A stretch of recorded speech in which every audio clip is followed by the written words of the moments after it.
Welcome to Pennsylvania Newsmakers. I'm Gene Barr. I'm your host for this week's show. Well, today we're going to talk a little bit about Pennsylvania's cyber and charter schools, and then a little bit about the current practice of medicine in Pennsylvania, and it starts in just a couple moments. Welcome to the fast-paced and unrehearsed weekly discussion featuring the leaders who help shape your world. Join us as we address the issues that impact you each and every day. This is Pennsylvania Newsmakers. And now, here's your host. Welcome back to Pennsylvania Newsmakers. My guest today is Jeff Piccola.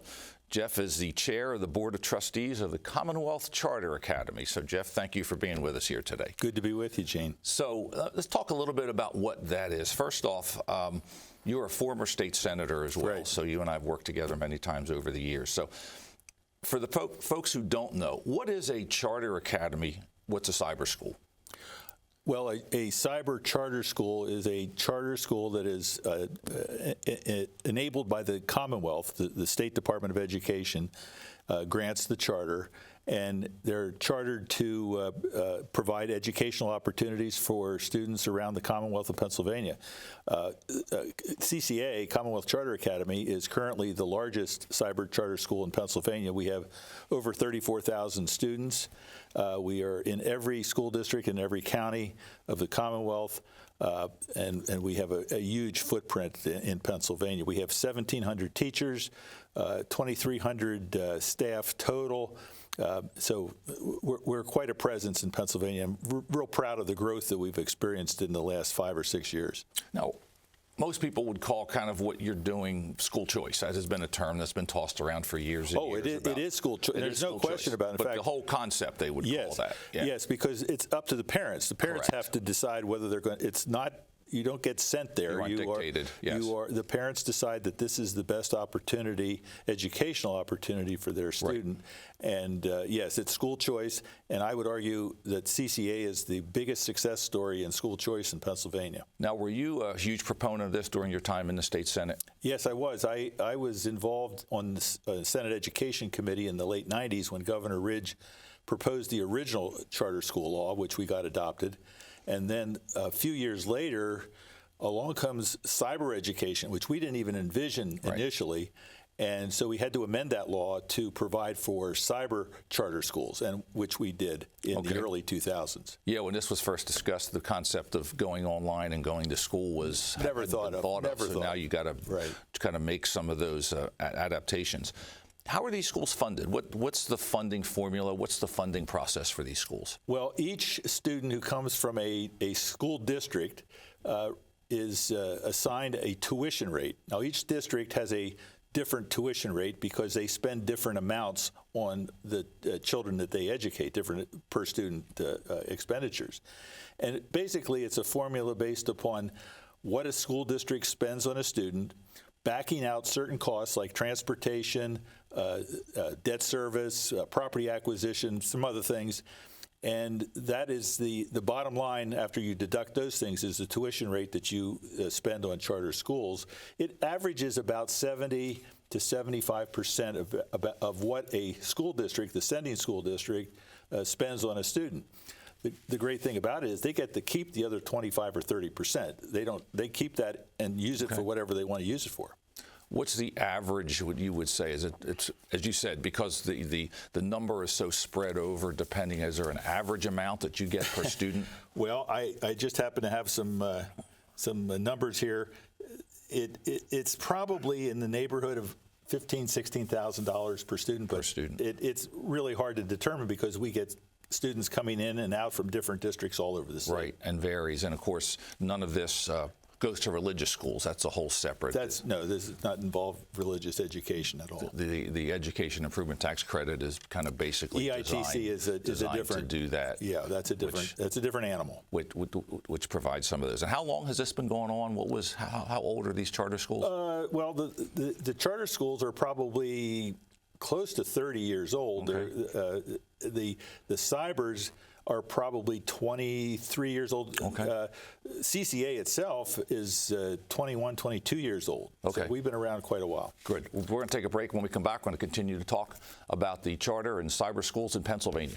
Back at This broadcast of Pennsylvania Newsmakers is presented by the Pennsylvania Chamber of Business and Industry, the statewide voice of business, and by the Pennsylvania State Education Association, bringing the power of a great education to our schools, our students, and our communities.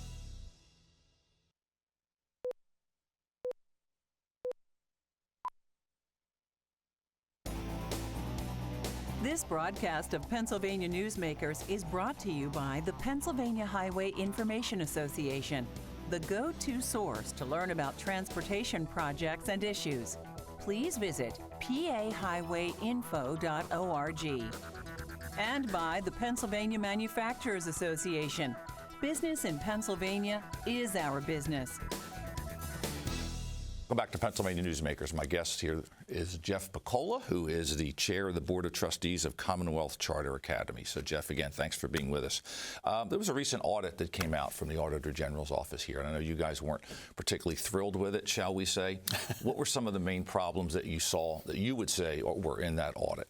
Well, first of all, the Auditor General found absolutely no financial irregularities. Every dollar we spend was spent in accordance with law. Okay. The Auditor General, their weakness is they demonstrated a poor understanding of the purpose of cyber charter schools and how we operate. One of the things that they questioned was our acquisition of buildings. Well, we have a policy that we want our teachers to teach in a facility, not from home, but in a facility. And we did that completely before the pandemic. We've grown so much after the pandemic that we can't quite keep up with it. So we are acquiring those buildings for mainly our teachers, teacher training, teacher collaboration, teacher supervision, et cetera. Do you find that that collaborative section part becomes extremely important to teachers as they share? Absolutely. In fact, if you talk to any of our teachers, you will find that they love that aspect of the experience at CCA. We are growing so rapidly, 200 to 300 students per week, even now during the middle of the school year, and we have to keep up with teachers. So we attract anywhere from 10 to 20 teachers every 2 weeks or so. So we're growing. I mean, this is school choice for students, but it's also school choice for teachers. They love it. There's no teacher shortage at CCA. Where are these teachers coming from? Are they coming from existing public schools? Are they new teachers coming into the system? Believe it or not, they are experienced teachers. Okay. The vast majority are experienced teachers who are completely fed up with teaching in the regular government schools. Okay. We acquire buildings all over the state because we are a statewide organization. We have, as I said before, we're in every county, every school district. And we like to have teachers from all over the Commonwealth. We have to have our principals from all over the Commonwealth. They have to have principals to supervise. We use these family service centers for student activities, for testing, statewide testing that's required because we're a public school. You have to remember, we are a public school. And so and I might add, we have no debt. We don't build or acquire a building until we have the necessary funds in our capital reserve account. And once we put money into a capital reserve account, the Pennsylvania law does not allow us to take it out and use it for something else. So we are committing funds to the acquisition of these buildings so that we can provide for our students and our teachers and our staff. So because your students are fully online, you're not having to turn anybody away at this point. No, we've never turned a student away. The only time we came close was at the height of the pandemic when we were having supply problems with getting computers. But fortunately, we were able to bring in enough computers to supply the increasing demand that we experience. We're over 34,000 students, growing, as I said, at a rate of 200 to 300 per week, and we don't have any problems in making sure that all of those students have everything they need to participate in an online education. And you've got to provide them the computers. You don't say, bring your computer in. You give them everything they need to be a student. We not only provide them the computer, we also provide them a subsidy so that they can support the connectivity. In some parts of the state, it's difficult to get the connectivity. And so we assure and we pay for all of that connectivity. And these family service centers, I might add, also, we have a tremendous works program where we train kids to become career ready. And we have an Ag Works right here in Harrisburg. We have a Tech Works out in Pittsburgh. We have a Med Works down in the Philadelphia area. We're working on a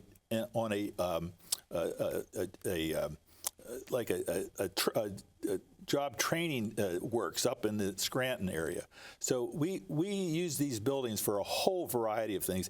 And that was one of the problems with the Auditor General's report. They never visited our buildings except for one occasion after they had already drafted their report. So they need to get out and understand cyber education before they start pontificating. They also made references to a new funding formula.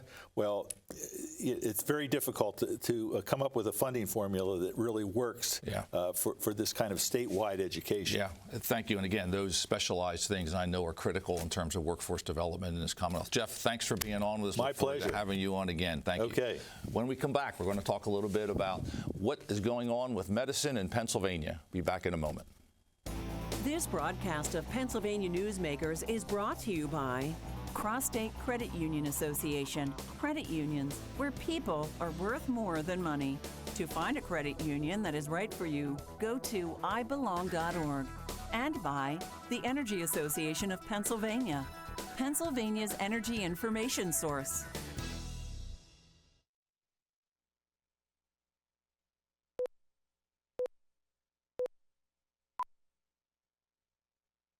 This broadcast of Pennsylvania Newsmakers is brought to you by the Association of Pennsylvania State College and University Faculties, representing the faculty and coaches who are devoted to providing quality public higher education for Pennsylvania's college students.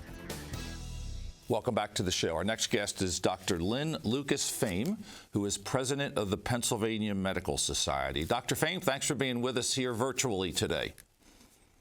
Thank you for having me. Great. So you are in private practice down in the Philadelphia area as a radiologist, if I have that correct. That's correct. I'm a board-certified diagnostic radiologist, and I specialize in breast imaging and intervention. Ah, okay. And a couple interesting things. I noted that you have not only a medical degree, but a law degree, and you are a third-generation physician in your family. All true. So continuing the tradition, which is great. So how are things? I mean, we had your predecessor on a little while ago. How are things in the medical practice here in Pennsylvania? Well, certainly medical practice is always in a state of flux, but now in particular, several issues are coming more into, I'll just say more, but there's a need to deal with them, need to take a harder look at them and how they're impacting patient care. And for me, my initiative this year is focusing on private equity in healthcare, which has led to some issues in terms of hospital closures and just potentially hurting patients by putting profits over patients. So my goal is to stress being pro-patient. It is not to end anything that has to do with making a profit or taking away that potential, but there has to be a balance between pro-profit and pro-patient. So I'd like to do that in the area of private equity. So that our viewers understand, there are hospitals that are nonprofit that operate obviously without looking to make a profit. Hopefully they at least break even. But then there are others where there are private companies that come in and buy either individual hospitals or healthcare systems, which is the direction that your focus is on, correct? That is correct. The so-called leveraged buyout. I don't want to get technical in this, and I'm not an economist, but when these private investors get together and will buy a hospital, for example, the investors may put in about 20 to 30% of their own money, but then what they'll do is borrow the remainder 70 to 80% of the money. And so they entered these buyouts of a hospital in debt. But then the way the deal is structured is that the debt goes on to the balance sheet of that hospital. That acquired institution bears that debt.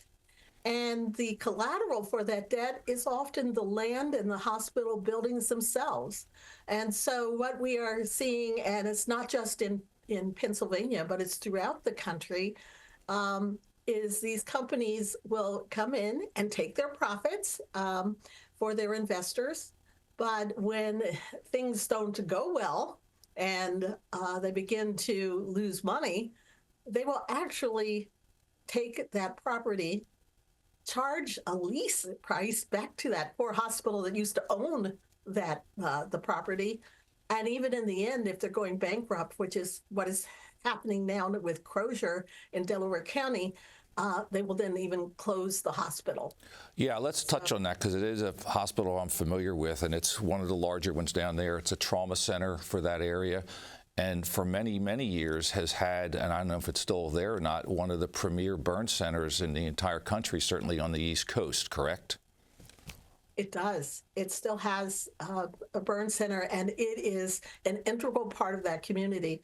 And not only that, there is no other emergency room, any of the services that are really needed to keep patients safe. Without Crozier, that area will be almost like a wasteland. Okay. There's no place to go. And many of those patients do not have cars. They take the bus when they go to Crozier. They will have to go significantly further distances to get their care. Yeah, we need to go to a break. When we come back, we're going to talk a little bit more about what some of the specifics you'd like to suggest would be, and we'll do that after we return. This broadcast of Pennsylvania Newsmakers is brought to you by the Pennsylvania Medical Society. Inspired physicians committed to the good health of Pennsylvanians and the advancement of the practice of medicine.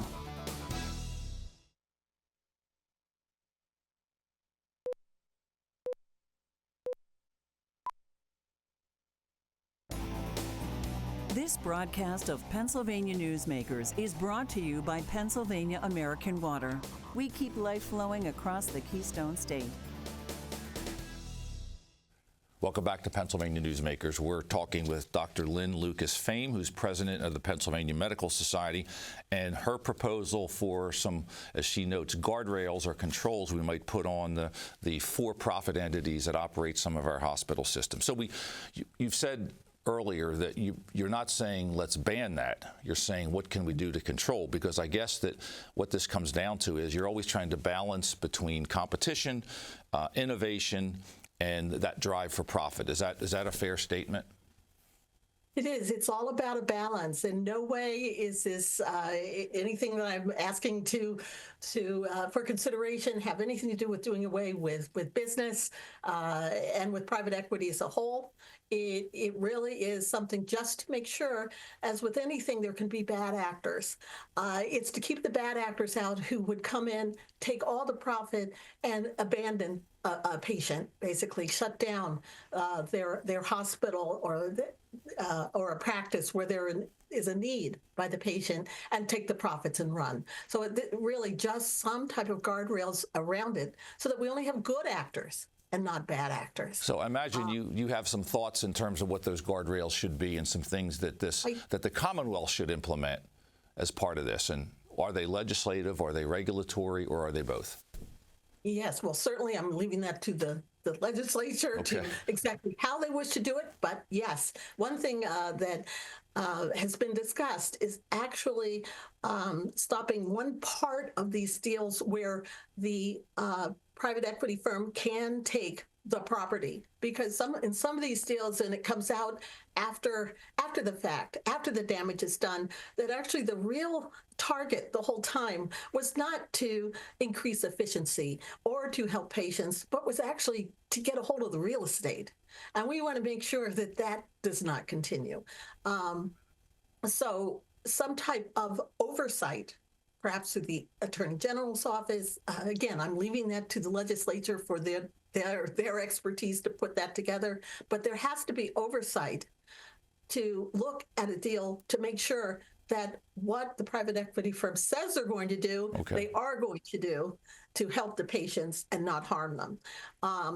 There also has to be more transparency.